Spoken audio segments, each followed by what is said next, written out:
नमस्कार दोस्तों, स्वागत है आपका सीजीपीएससी नॉलेज हब में। आजीविका की मैं आज के क्लास लेके आई हूँ जो कि बाजार यानी कि मार्केट पर बेस्ड है।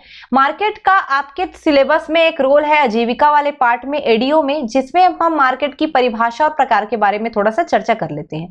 परिभाषा और प्रकार अगर हम मार्केट की देखें तो इसको डिटेल में तो पढ़ेंगे ही, साथ ही एक और टॉपिक होता है आजीविका हस्तक्षेप के तरीके, और बाजार के बारे में और भी काफी सारे डिटेल्स होते हैं। तो एक और पार्ट हो जाएगा हमारा। यदि आप देख रहे हैं इसको तो अच्छे से समझिए, नोट्स भी अच्छे से बनाइए। और हाँ, आप अगर चाहते हैं कि इसी प्रकार से आप डिटेल में तैयारी करें हमारे जैसा हम पढ़ाते हैं, तो आप एडीओ कोर्स के नाम से हमारे ऐप में ये जो कोर्स है उपलब्ध है, जहां पे आपको टेस्ट सीरीज, पीडीएफ मटेरियल, उसके अलावा लाइव क्लासेस, रिकॉर्डेड क्लासेस सारे अवेलेबल होंगी, जो कि केवल और केवल 2000 फीस रखी गई है, जो कि आप अर्ली एक्सेस करते हैं अर्ली बर्ड कूपन कोड लगाकर, तो आज ही 1700 में प्राप्त कर सकते हैं, जो कि पहले 100 स्टूडेंट के लिए है। तो बिल्कुल अभी ही अपना सीट बुक करा लीजिए। चलिए हम पढ़ते हैं मार्केट को और बाजार को और समझने का प्रयास करते हैं। बाजार एक ऐसी जगह है, बाजार क्या है? एक जगह है, एक क्षेत्र है जहां पर किसी चीज का क्या किया जाता है? व्यापार किया जाता है। तो व्यापार के लिए जो जगह अवेलेबल है बाजार कहलाता है। यहाँ पर वस्तुओं और सेवाओं का क्रय विक्रय होता है। जब आप बाजार जाते हो, जरूरी नहीं है कि कोई आप सामान खरीदने जाओ, सामान यानी कि वस्तु, उसके साथ सेवा भी लेते हो। सेवाओं में जैसे समझिए, अगर आपको दाढ़ी बनाने जाना है, सेविंग करने जाना है, आप नाई की दुकान पे जाते हो, बाल कटाने जाना है, नाई की दुकान पे जाते हो, या आपको मान लीजिए मसाज लेना हो, एक मसाज सेंटर जाते हो, ब्यूटी पार्लर से आपको सुविधा लेनी हो, क्या लेने जाते हो? ब्यूटी पार्लर जाते हो, तो वो क्या है? सेवा लेना है। तो वस्तुओं का क्रय विक्रय भी होता है, सेवाओं का भी क्रय विक्रय होता है। तो यही क्या है? बाजार है। बाजार दो तरीके के होते हैं, एक आम बाजार होता है और एक खास बाजार होता है। आम बाजार जहां पे आम जरूरत की चीजें पाई जाती है, वहां पे आप क्रय विक्रय कर सकते हो। खास बाजार जहां पे खास चीजें, जैसे मान लीजिए आपको अब गर्मी का दिन आ रहा है, एसी चाहिए, कूलर चाहिए, टीवी चाहिए, पंखा चाहिए, इस तरीके से जो चीजें चाहिए यानी कि खास चीजें चाहिए, तो कहां पे जाओगे आप? खास बाजार में। तो बाजार आम चीजों का भी होता है, खास चीजों का भी होता है। बाजार में कई बेचने वाले आपको एक ही जगह पे मिलते हैं, जिससे क्या होता है कि आपको जो चीज खरीदनी है उसको आप आसानी से ढूंढ सकते हो, कंपेयर कर सकते हो किसके पास चीजें ज्यादा अच्छा है, और आप उसको ले सकते हो अपने लिए। बाजार में वस्तुओं की कीमत को लगभग एक समान रखा जाता है। एक समान कीमत रखने से व्यक्ति अच्छी गुणवत्ता वाली वस्तु को एक कीमत पर ले सकता है। उसको ये महसूस नहीं होगा कि मुझे जो है खराब जो क्वालिटी की वस्तु है वही रेट पे मिल रही है और अच्छे वाली क्वालिटी की भी वही रेट पे मिल रही है, तो मैंने खराब उठाया है। उसके पास ऑप्शन रहेगा कि वो सेम जो कीमत है, सेम प्राइस पे दोनों को कंपेयर करके, उसके क्वालिटी को कंपेयर करके वो खरीद सकता है। इसलिए एक समान कीमत भी होती है। क्रेता और विक्रेता साथ साथ यहाँ पे क्रय विक्रय कर सकते हैं। क्रेता लाके यहाँ पे बेच सकता है, विक्रेता इसको विक्रय कर सकता है। जैसे कि सराफा बाजार है। सराफा बाजार में आप सोना चांदी का क्रय विक्रय करते हो। कैसे?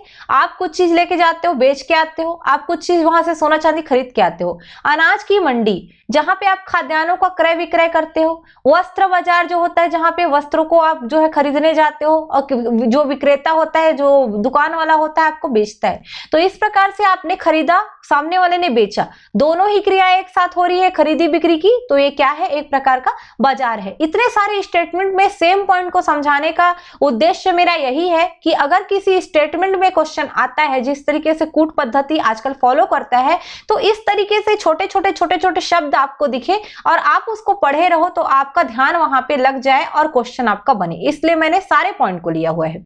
ओके, इस प्रकार बाजार को आप ऐसा मान सकते हो कि ये कोई शॉपिंग कॉम्प्लेक्स नहीं है, परंतु यहाँ पर वास्तविक और संभावित दोनों प्रकार के क्रेता रहते हैं। जरूरी नहीं है कि खरीदने ही आया हो, वो संभावित हो सकता है क्रेता हो, या संभावित विक्रेता हो, या फिर वास्तविक क्रेता हो, या वास्तविक विक्रेता हो। मतलब जो जानबूझ के खरीदने गया है, या ऐसा है जो घूमने फिरने गया है, अचानक से खरीद ले। तो कोई शॉपिंग कॉम्प्लेक्स ना होकर एक क्षेत्र है जहां वास्तविक और संभावित क्रेताओं का समूह रहता है। तो ये बाजार को इस प्रकार से डेफिनेट कर सकते हो, आप डेफिनेशन में देख सकते हो। अब बाजार का अर्थ क्या होता है? बाजार का तात्पर्य सामान्य क्षेत्र में एक स्थान या केंद्र से होता है जहां पर क्रेता और विक्रेता भौतिक रूप से उपस्थित होकर क्रय विक्रय का कार्य करते हैं। भौतिक रूप से मतलब उनका शरीर वहां पे मौजूद है, फिजिकली वो वहां पे अपीयरेंस दे रहे हैं और क्रय विक्रय कर रहे हैं। ऐसा नहीं कि घर बैठ के वो क्रय कर रहा है तो वो बाजार है, ऐसा नहीं मान सकते आप। उदाहरण के लिए जैसे शहरों में व्यापारिक केंद्र होते हैं, जैसे कपड़ा बाजार हो गया, खाद्यान्न मार्केट हो गया, शॉपिंग मॉल हो गया, ये क्या है? आपका बाजार है। अर्थशास्त्र में भी देख लेते हैं बाजार का कैसा अर्थ लिया जाता है। ये सामान्य अर्थ से थोड़ा भिन्न दिखेगा। यहाँ पर उस संपूर्ण क्षेत्र को बाजार कहा जाता है जहां पर वस्तु के क्रेता और विक्रेता आपस में और पारस्परिक स्वतंत्र प्रतिस्पर्धा द्वारा उस वस्तु को एक ही मूल्य में बने रहने में योग देते हैं। यहाँ पर कहने का तात्पर्य है एक ऐसा संपूर्ण क्षेत्र जहां पे वस्तु का क्रेता और विक्रेता प्रतिस्पर्धा तो करते हैं परंतु उस वस्तु का एक मूल्य बने रहने में योग देते हैं, उसके मूल्य को न गिराते हैं न कम करते हैं। प्रतिस्पर्धा जरूर होती है पर वस्तु का एक समान मूल्य बनाए रखने का प्रयास करते हैं। बाजार को एक साधन के रूप में भी देखते हैं जिसमें खरीदारों और विक्रेताओं का आपस में, है ना, या सीधे सीधे हो सकता है या कोई एजेंटों के माध्यम से हो सकता है या संस्थानों के संपर्क में होने के कारण हो सकता है, वस्तु सेवाओं का आदान प्रदान वहां पे होता है। समझिए इस चीज को, जैसे क्रेता है और विक्रेता है, या तो खुद आपस में मिलजुल के काम कर सकते हैं या कोई संस्थान दोनों का इंट्रो करवा दे या कोई एजेंट है, जैसे जमीन का खरीदी बिक्री में देखे हो ना, एजेंट आ जाते हैं, तो एजेंटों के माध्यम से भी वो संपर्क कर सकते हैं। तो जो भी सेवाएं हैं उनका क्रय विक्रय या सेवाओं का आदान प्रदान या वस्तुओं का आदान प्रदान इन तीनों तरीकों से हो सकता है। अब बाजार के बारे में और बात करें तो इसकी परिभाषा देख लेते हैं। सबसे पहले एडम स्मिथ का, जो कि क्वेश्चन में आने की संभावना ज्यादा है। एडम स्मिथ के अनुसार श्रम का विभाजन बाजार की सीमा पर निर्भर करता है। ठीक है, ये परिभाषा है जो बाजार से रिलेटेड है। श्रम का विभाजन बाजार की सीमा पर निर्भर करता है। इसके अलावा जो मेन परिभाषाएं देख लेते हैं, जैसे प्रोफेसर जेवंस, ओके, ये नाम आएगा, जिनका कहना है कि मूल रूप से बाजार किसी ऐसे सार्वजनिक स्थान को कहते हैं जहां पर आवश्यक तथा अन्य प्रकार की वस्तुएं विक्रय हेतु रखी जाती है, परंतु अब इसका तात्पर्य व्यक्तियों के किसी ऐसे समुदाय से है जिसमें घनिष्ठ व्यापारिक संबंध हो और जो किसी वस्तु में विस्तृत सौदे करते हो। मूल रूप से तो सार्वजनिक स्थान है जहां पे जरूरत की चीजें विक्रय हेतु रखते हैं हम, लेकिन आज हम इसका व्यापक अर्थों में क्या जो है अर्थ निकाल सकते हैं, क्या परिभाषा निकाल सकते हैं कि व्यक्तियों का ऐसा समुदाय है जो आपस में व्यापारिक संबंध रखते हो और वस्तु का सौदा करते हो। वस्तु का सौदा मतलब एक क्रय करेगा तो दूसरा विक्रय करेगा, तो दोनों व्यक्तियों का एक समुदाय हो गया, उनके बीच एक पारस्परिक संबंध हो गया। तो जेवंस किसकी बात करते हैं? मनुष्यों के या व्यक्तियों के समुदाय के व्यापारिक संबंध की बात कर रहे हैं और जो कि सौदा करते हैं। तो मनुष्यों या व्यक्तियों का ऐसा समुदाय जो एक पारस्परिक व्यापारिक संबंध से जुड़े हैं और आपस में सौदा करते हैं, यही है जेवंस की परिभाषा। प्रोफेसर एली बोलते हैं कि बाजार से तात्पर्य एक सामान्य क्षेत्र से होता है जहां किसी वस्तु विशेष के मूल्य को निर्धारित करने वाली शक्तियां क्रियाशील होती है। यानी कि बाजार जो कि क्या करते हैं, वस्तु का एक मूल्य निर्धारित करते हैं और वो मूल्य निर्धारित करने वाली शक्तियां जहां पे भी क्रियाशील है वही क्षेत्र बाजार है। जैसे देखो, बाजार जाते हो वहां पे ही वस्तु का एक्चुअल मूल्य निर्धारित होता है, तो वो क्या है? बाजार है ना। बाजार एक सामान्य क्षेत्र जहां वस्तुओं का मूल्य निर्धारित करने वाली शक्तियां हो, ये एली बोलते हैं। तीसरा पढ़ लेते हैं बेनहम का, यह भी काम का है। कोई भी ऐसा क्षेत्र जिसके अंतर्गत क्रेता और विक्रेता प्रत्यक्ष व्यापारियों द्वारा इस प्रकार एक दूसरे के निकट संपर्क में हो कि बाजार के एक हिस्से में पाए जाने वाली कीमत दूसरे हिस्सों की कीमतों को प्रभावित करे, बाजार कहलाता है। ये कह रहा है कि व्यापारियों द्वारा निकट संपर्क में हो या जहां जिसमें एक क्षेत्र में अगर कोई कीमत है तो दूसरे क्षेत्र की कीमत को वो प्रभावित करे तो बाजार कहलाता है। इसका समझना इस चीज को, बेनहम का कहना सीधा सीधा है, जैसे कोई जगह पे टमाटर 10 रुपए किलो है और दूसरी जगह पे टमाटर 20 रुपए किलो है, तो कहीं ना कहीं वो प्रभावित होगा। या तो सामने वाला अपना रेट कम करेगा या मतलब पहले वाला क्या करेगा, रेट को अप करेगा, बढ़ाएगा सामने वाले के में। तो ऐसा ही क्षेत्र जहां क्रेता विक्रेता अनेक प्रकार के व्यापारियों द्वारा संबंधित रहते हैं, जिससे एक क्षेत्र में कोई कीमत जो है वस्तु की वो दूसरे क्षेत्र की कीमत को क्या करेगा, प्रभावित करेगा, यही है क्या, बाजार। तो बाजार ऐसा क्षेत्र भी होता है। खैर परिभाषा से तो क्वेश्चन कम आने की संभावनाएं हैं, परंतु आजकल जैसे डिटेल में घुस रहा है इस पर भी जा सकता है, तो इसको थोड़ा ध्यान रख लीजिएगा।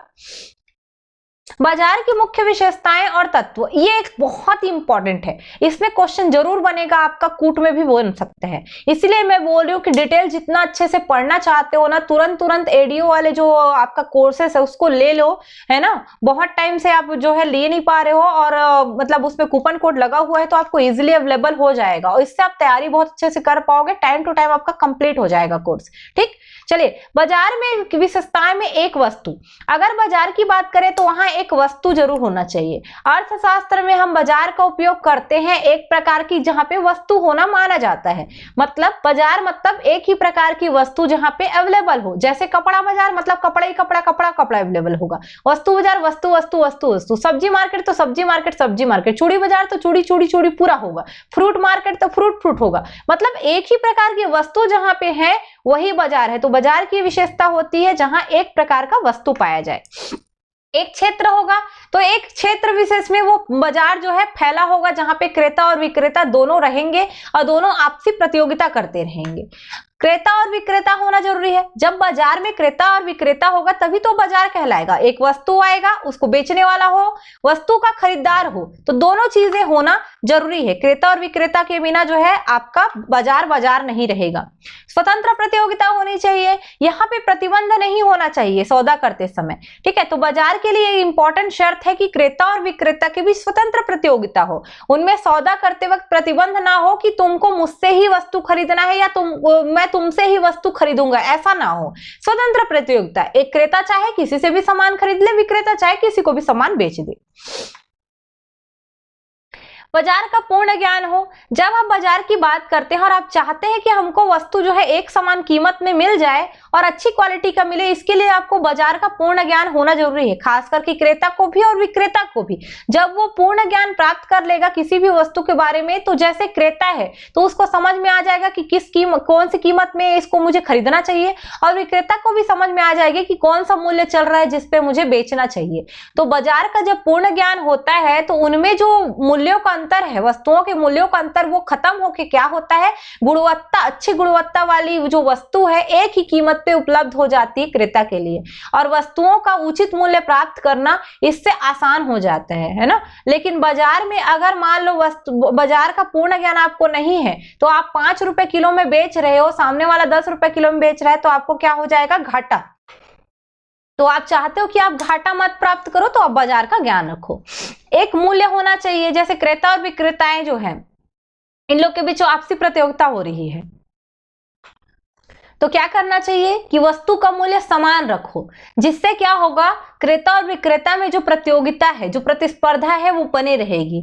जैसे देखिए, एक इंसान 5 रुपए किलो में टमाटर बेचता है, गुणवत्ता अच्छी नहीं है, दूसरा इंसान 5 रुपए किलो में ही टमाटर बेच रहा है लेकिन गुणवत्ता अच्छी है, तो क्रेता और विक्रेता में प्रतिस्पर्धा हुई। क्रेता क्या करेगा, पहला वाला को छोड़ के दूसरे वाले के पास जाएगा, दोनों ही एक मूल्य पे मिल रही है पर गुणवत्ता अच्छी मिल रही है दूसरे वाले के पास, तो दूसरे वाले के पास जाएंगे। तो बाजार में एक ही मूल्य रखा जाता है, जिससे जो क्रेता है या विक्रेता है उनको आपसी समझ बैठाने में भी मदद मिले और क्रेता को अच्छी गुणवत्ता वाली अच्छी वस्तु जो है प्राप्त हो सके। बात कर लेते हैं बाजार के विभिन्न स्वरूप की या प्रकारों की, है ना। अर्थशास्त्रियों ने अलग अलग तरीकों से बांटा है इसको, जैसे क्षेत्र के आधार पर स्थानीय बाजार, प्रादेशिक बाजार, राष्ट्रीय बाजार, अंतरराष्ट्रीय बाजार। प्रतियोगिता के आधार पर पूर्ण बाजार, अपूर्ण बाजार, एकाधिकार बाजार। समय के आधार पर अल्पकालीन, दीर्घकालीन, अति दीर्घकालीन या दैनिक बाजार। कार्य के आधार पे या बिक्री के आधार पे, वैधानिकता के आधार पे बाजार, वस्तु की मात्रा के आधार पे बाजार। इस प्रकार से अन्य अनेक प्रकार के वितरण के माध्यम के आधार पर अनेक प्रकार से इसका वर्गीकरण किया जाता है, जिसको आप नेक्स्ट क्लास में पढ़ेंगे। तो क्षेत्र के आधार पे, प्रतियोगिता के आधार पे, समय के आधार पे, कार्य का वैधानिकता और वितरण के माध्यम के आधार पे या वस्तु की मात्रा के आधार पे अलग अलग प्रकार के सभी प्रकार से मार्केट होते हैं, जिसमें से हमारे यहाँ ज्यादातर दिया है क्षेत्रीय प्रकार, स्थानीय बाजार की रूपरेखा को, लेकिन सबको हमको पढ़ना है। ओके।